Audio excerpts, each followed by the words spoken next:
All right, what you see is an Agave americana, and this is a mature plant, and this year it has decided to put out a flower stalk.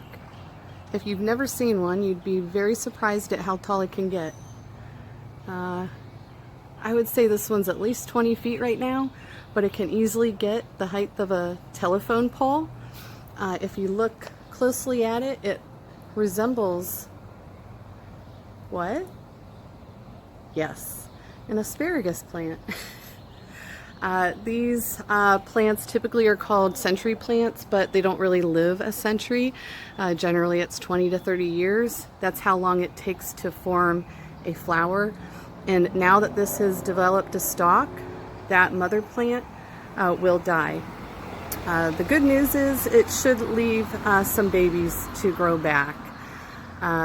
This is nowhere near finishing how tall it's going to get. When it gets to the proper height, then it'll start sending out side shoots and bloom. Those blooms are very popular with the hummingbirds and bees, and you will find in grocery stores agave nectar. This is one of the sources. But let's take a closer look before we go. These leaves, you can see, are starting to spot. This is the first sign that this plant is not gonna make it. When I come back and look at these leaves again, some of them will start browning and dying, but there's a lot of spots right there.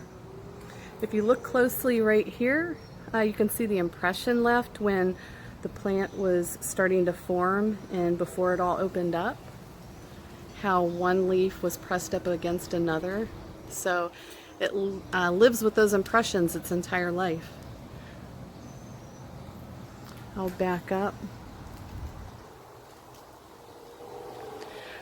So this would be a lot more showy if that live oak wasn't there, but we can't really control that. So it'll probably go up into the live oak. It may not peak above, but it'll be interesting to see if it does.